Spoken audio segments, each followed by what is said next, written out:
O Ver Mais está de volta e vamos continuar abordando saúde. Vamos falar sobre o Agosto Azul e Vermelho, uma campanha que alerta a população sobre a prevenção e os cuidados com a saúde vascular e sobre a importância da prevenção, diagnóstico e tratamento de doenças que afetam veias e artérias. Para falarmos sobre esses assuntos, recebemos o Dr. Tiago Pellicer. Seja muito bem-vindo, doutor.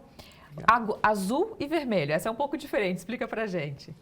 Essa campanha do Azul e Vermelho, ela iniciou desde 2021 e ele tem o objetivo de trazer a importância da gente trabalhar pela prevenção e do diagnóstico precoce das doenças cardiovasculares. Uhum. E o Azul e Vermelho, o azul representa as doenças venosas e o vermelho as doenças arteriais, que é como a circulação se divide. Quais são as principais doenças nesses dois casos? Da parte venosa, as principais doenças que a gente tem que prestar atenção são as varizes, né, que é uma doença bem conhecida pela população em geral, e as tromboses venosas, né, que são formação de coágulos nas veias, que podem piorar o problema da circulação das pernas e, eventualmente, esse coágulo se deslocar da perna em direção ao coração e ao pulmão e causar a embolia pulmonar, que é uma doença que pode levar a casos bem complexos em relação ao seu tratamento.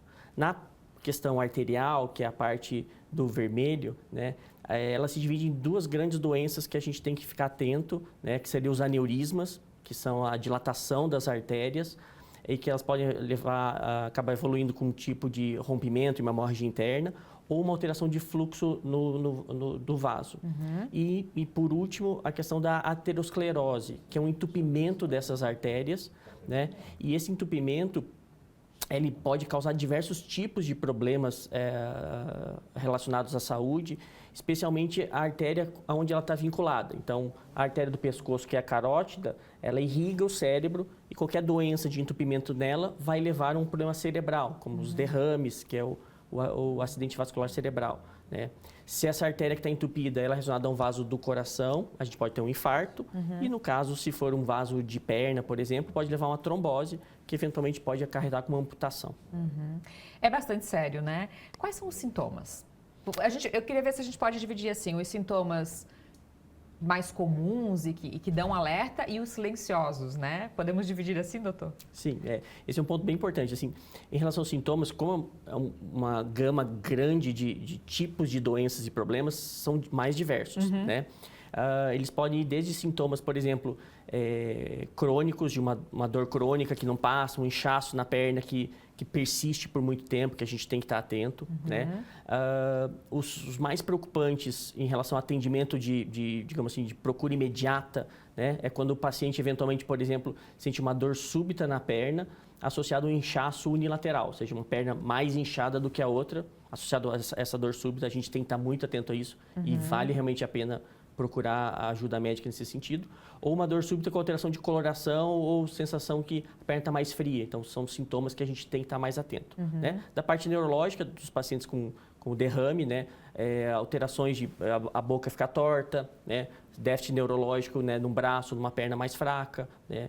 Então, são sintomas da parte neurológica que a gente tem que também estar atento em caso de urgência.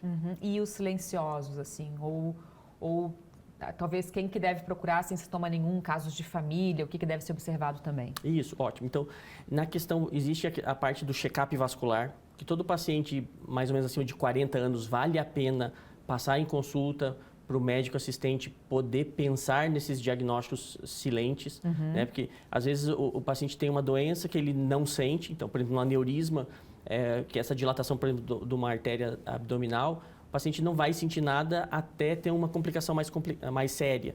Então, a gente passar por uma avaliação médica, para o médico assistente pensar em todas essas possibilidades, avaliar os riscos que ele tem, baseado na questão familiar que o paciente possui e nas doenças que ele tem, para poder calcular e investigar o que precisa.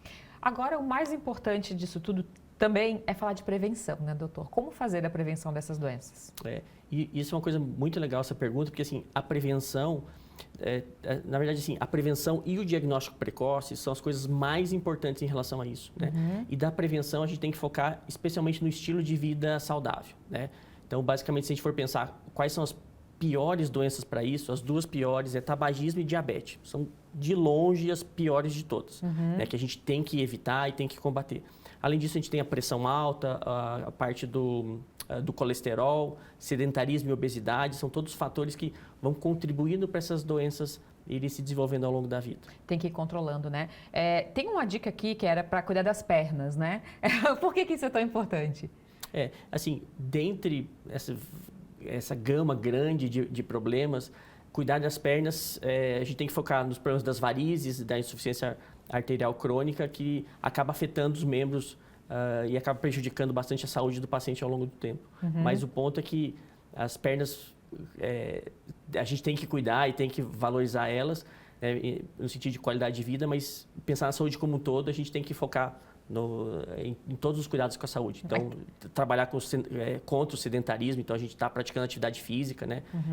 Essa é uma coisa que eu sempre falo para os pacientes que a gente precisa investir muito, parte do tempo que a gente tem ao longo do dia, investir um pouco nessa parte da atividade física é fundamental. Para depois não precisar ficar correndo atrás. Doutor Tiago, muito obrigada por ter vindo. Eu que agradeço, foi um prazer.